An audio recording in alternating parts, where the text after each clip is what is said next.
हर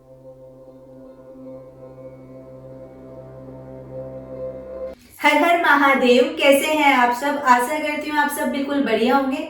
आज एक बहुत ही बेहतरीन से पॉइंट पर बात करने वाले हैं। पॉइंट है कि कुछ लोग हमारी लाइफ में ऐसे जरूर होते हैं जिनसे हमें नुकसान पहुंचता है और हमें पता भी होता है कि इन लोगों से हमें नुकसान पहुंच रहा है।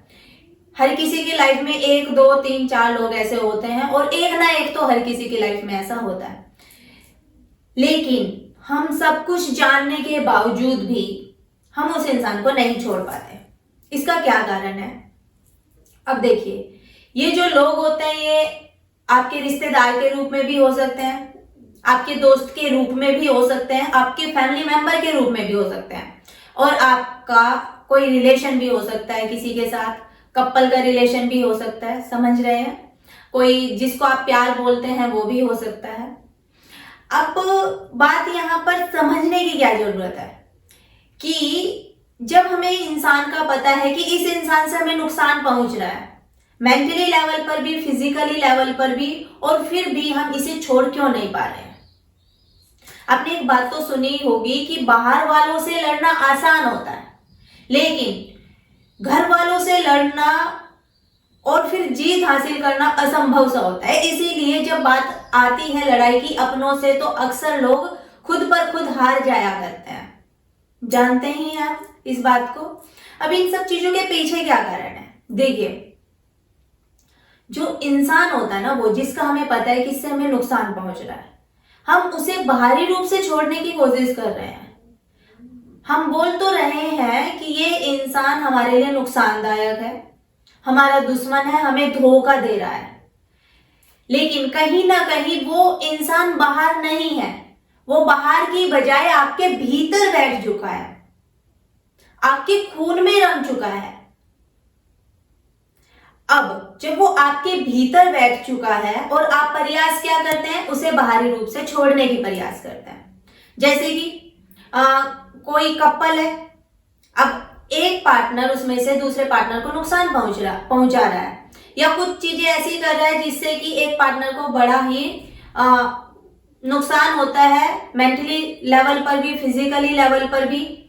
लेकिन कहते हैं ना कि रोते रहते हैं एक दूसरे के पीछे, लेकिन एक पार्टनर उसके पीछे फिर भी रोए जा रहा है। वो चाहता तो है उसे छोड़ना, लेकिन छोड़ नहीं पाता है। अब रीजन क्या होता है कि जो सामने वाला इंसान है वो उसके अंदर बैठ चुका है, और अंदर क्या नाम लेकर बैठा है? अपनेपन का नाम लेकर अंदर बैठा है। अब जब वो अंदर बैठ गया है, उसे बाहर से आप चाहे लाख प्रयास कर लें छोड़ने का, नहीं छोड़ पाएंगे। ठीक है? हमारे खून में रम चुके हैं वो लोग, चाहे वो एक दुश्मन के रूप में ही क्यों ना रम चुके हों, लेकिन वो हमारे भीतर है और हम उनको तब तक नहीं भूल सकते, तब तक नहीं छोड़ सकते जब तक उनको हम अपने अंदर से ना मिटा दें। लेकिन ज्यादातर इंसान क्या करता है कि बाहरी रूप से प्रयास में लगा रहता है, किसी को भूलने को, किसी को छोड़ने को, लेकिन हमेशा नाकामयाब होता है। एक उदाहरण से समझने की कोशिश करते हैं। उदाहरण क्या? रियलिटी। ठीक है? जब महाभारत हुआ था तो जो अर्जुन है वो क्या कर रहे थे? कौरवों से लड़ नहीं पा रहे थे। क्यों? क्योंकि वो अपने थे। ठीक है? हालांकि जो कौरव थे वो पांडवों को नुकसान पहुंचा रहे थे और ये बात पांडवों को पता थी साफ साफ कि कौरव जो है हमें नुकसान पहुंचा रहे हैं। वो उनको दिमागी रूप से भी नुकसान पहुंचा रहे थे और शारीरिक रूप से भी। लेकिन जब बात आई युद्ध की तो अर्जुन ने क्या किया? हाथ खड़े कर दिए कि मैं युद्ध नहीं लड़ सकता इनके साथ। क्यों? इसका कारण क्या था?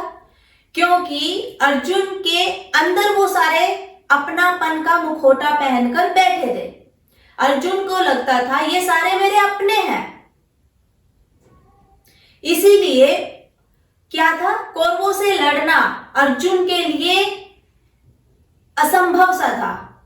और यहीं पर फिर श्री कृष्ण जी ने अर्जुन को समझाया। ठीक है? उनको बताया अपना पराया क्या होता है।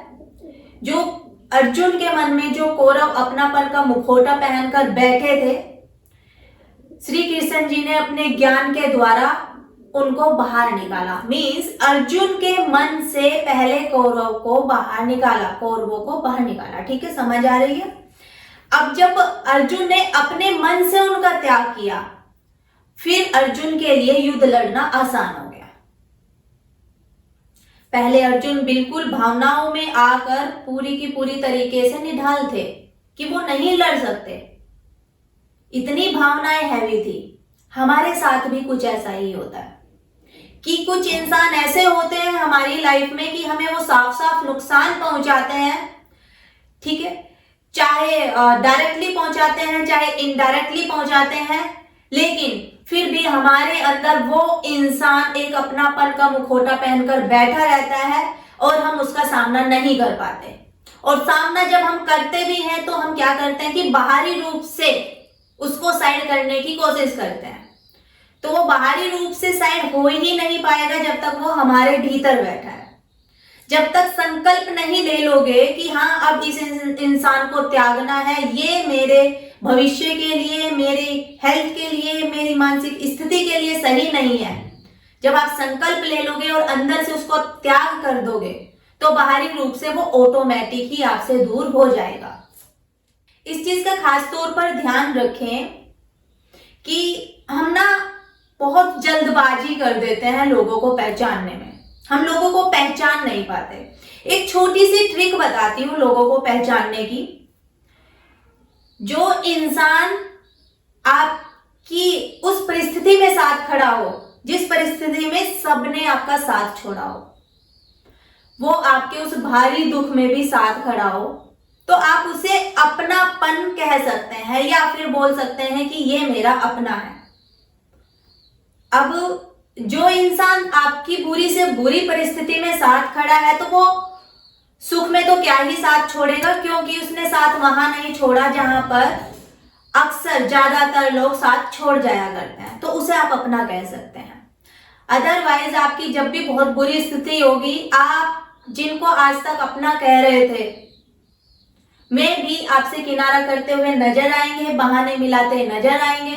ठीक है, और बहुत सारे दोस्त आपको दिखाई दे जाएंगे कि जो आपके सुख में तो सबसे पहले आगे होंगे, लेकिन जब आपकी दुख भरी घड़ियां होंगी उसमें वो किनारा करने की कोशिश करेंगे, या उनके सामने आप देखेंगे कि वो आपके सामने ऐसे से एक्सक्यूज रख रहे हैं कि आपको साफ साफ पता चल जाएगा।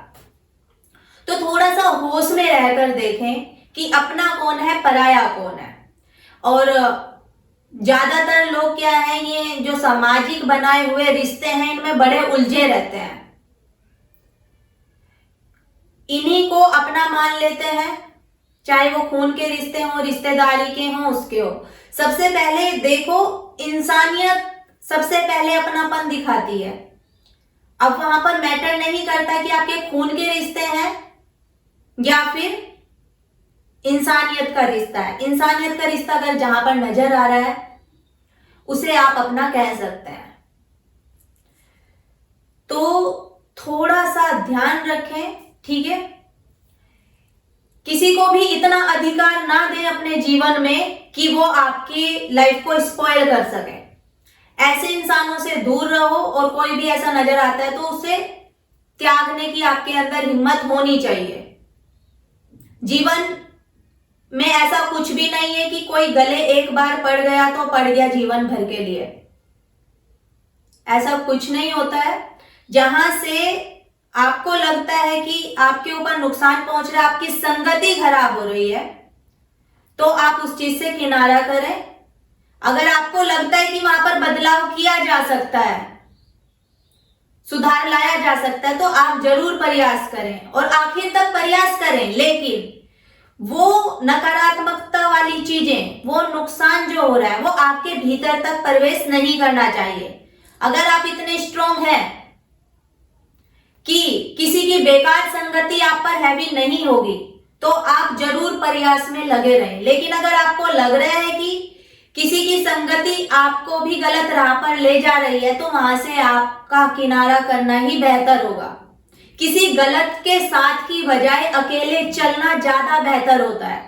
तो ज्यादा तेज आप चल पाओगे। याद रखिएगा कि हमारी किस्मत सबसे ज्यादा हमारी संगति से ताल्लुक रखती है। ये जीवन हमें जीने के लिए मिला है, एक सार्थक काम करने के लिए मिला है, ऐसे ही समय बर्बाद करने के लिए नहीं मिला है। तो इस जीवन को अपने सार्थक बनाओ, कोई ढंग के काम में लगाओ और बदलाव लाने की कोशिश करो, ठीक है। और बदलाव तभी संभव है जब आप खुद के अंदर बदलाव लाएंगे। और इसके अलावा मैं ये बोलना चाहूंगी कि अच्छी संगति करें। जब आप किसी अच्छी संगति के कांटेक्ट में रहते हैं, ठीक है, अच्छे लोगों के कांटेक्ट में रहते हैं, तो हमारे अंदर भी सुधार आना शुरू होता है, ठीक है। तो आज के लिए इतना ही। अगर फिर भी आपका कोई डाउट है कि हम उन लोगों को क्यों नहीं छोड़ पाते जो हमें धोखा दे रहे हैं, हमारा नुकसान कर रहे हैं, हमारे दिमाग पर हैवी हो गए हैं, तो इसका यही कारण है कि आपने उनको अपने अंदर पनाह दी है, अपने अंदर बिठा लिया उनको, ठीक है। इसीलिए आप उन्हें नहीं छोड़ पाते। आप उनको अपने अंदर बिठाकर अपना भी समय बर्बाद कर रहे हैं। तो इतना समय नहीं है किसी के भी पास कि आप उसे ऐसे ही व्यर्थ करें। जहां पर लगता है कि सुधार लाया जा सकता है तो सुधार लाएं, अदरवाइज अपनी लाइफ में आगे बढ़ें। जीवन मिला है जीने के लिए, कोई ढंग का काम करने के लिए, सार्थक जीवन जीने के लिए, ठीक है। तो चलिए अब हम मिलेंगे नेक्स्ट वीडियो में नए टॉपिक के साथ। तब तक के लिए हर हर महादेव।